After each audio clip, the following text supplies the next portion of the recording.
Oh, hello, it's me, George Gilbert, your favourite presenter of all time, and of rural Britain. If you think of Great Britain, what comes to mind? Is it a black taxi? Is it a portion of fish and chips? Or maybe even it's our late great Queen. God rest her soul. But one familiar image of something beautiful and red and is recognised the world over as quintessentially British is, of course, me. Got the red hair. Oh, and obviously these. I'm in a telephone box right now, but I'm here on a mission because I want to know who created them, when did they first appear, and just how they have evolved to serve us in the modern day of the mobile phone. So come on, shall we find out? I'll tell you, shall I? Let's skedaddle.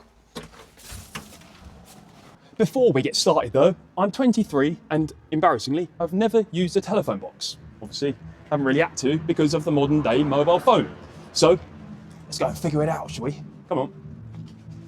So, first impressions, stinks of urine, it's all good. Bit of graffiti there, vandalism, cobwebs galore, but then I suppose the last time this was probably used was 2007. So, the fact that it's not been well maintained, we'll turn a blind eye to that. This even feels minging.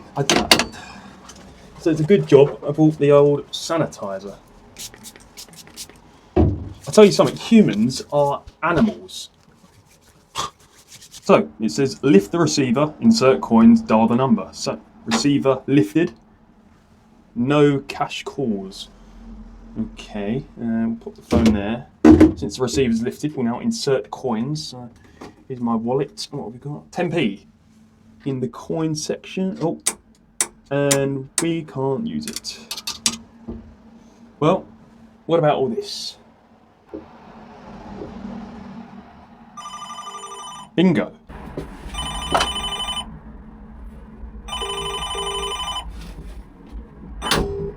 Hello. Nothing beats a Jet2 holiday. And right now, you can save 50%. Well, that was my unsuccessful attempt at working a telephone box, and I can tick that off the old life mysteries bucket list. What's next on the list? Figure out who wrote the Voynich manuscript. Oh, for Christ's sake. The gorgeous red kiosk we know and love today was born in the 1920s, a time when telephones were becoming increasingly essential, yet access was still limited. So in 1924, the General Post Office held a competition to design the standard telephone kiosk. The winner, Sir Giles Gilbert Scott, an already famous architect known best for designing the Battersea Power Station in London. Scott's design, known as the K2, was unveiled in 1926. Made of cast iron and painted a bold red to stand out, it also featured a domed roof inspired by classical architecture and a perforated crown for ventilation. If you wanted to buy one of these now, I don't know, from eBay or something, that will set you back the best part of 30 grand. Not sure why I'm telling you that, but in case you did want to buy one, that's how much it costs. To celebrate King George V's Silver Jubilee, Scott redesigned this kiosk to the smaller, cheaper K6 model. This was the phone box that conquered Britain. By the 1960s, some 70,000 red phone boxes dotted the nation, from bustling cities to the irrelevant little hamlets like this one. No offence, like this one. And if you fancy buying a K6 red phone box all for yourself, it's possible. £5,000 and we've got a deal. Not bad, right? And by the 1980s, the red phone box's days were numbered. After the privatisation of British Telecom and the rise of modern mobile phones, simply put, fewer people needed public phones. So many kiosks were forgotten, falling into disrepair or vandalised. Then came the early 2000s, where BT even began removing them. And in 2010, their numbers dropped to just 21,000. In rural areas where mobile signal can be very, very patchy, their decline hit hardest. And to me, it's very upsetting. A, they're beautiful, but B, they were once vital to everyone. And just like that, they're redundant. However, the story doesn't quite end there. The numbers peaked in the 1990s when circa 100,000 telephone boxes were dotted around the UK. Nowadays though, less than half of those, about 40,000 they estimate, are still operational today, and only 8,000 of those are the iconic red ones we know and love. Nonetheless, they still add much needed delight to our otherwise, pretty dire residential areas. Yeah, let's be honest, 8,000 from a whopping 100,000 just about 30 odd years ago is a bit depressing. However, don't fret, because a further 7,200 have found new uses. They've evolved to meet our needs in this day and age of the mobile phone.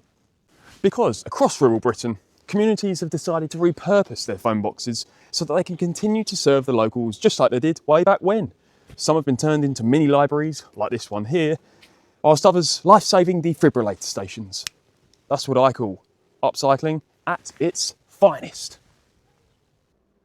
Welcome to The Exchange, where you can swap gently used books, games and small toys, and plants and seedlings.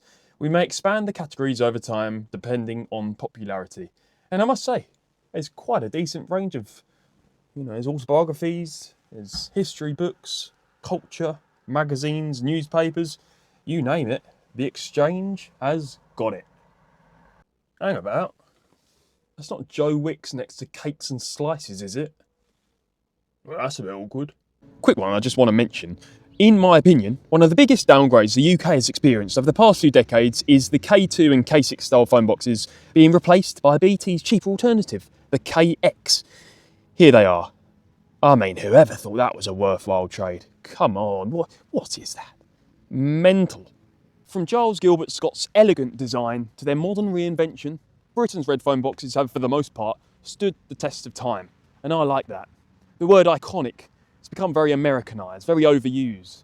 So I refrain from using it myself. But for the old phone box, I'll make an exception. They are iconic. It has me asking though, what are we making in this country today that future generations will look back on and think, I'm proud of that. My people did that. The houses, come off of it. The roads, give me a break. Those EV chargers, don't even go there.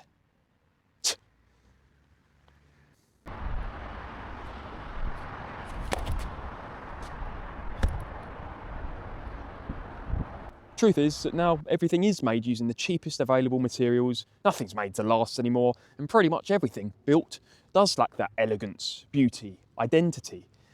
So I suppose the question it all boils down to is, does it matter? Is it important to make things with beauty, or should we just leave things a bit dreary but focus more on other issues? Well, I think I've made clear what side of that argument I'm on, but let me know in the comments what you think.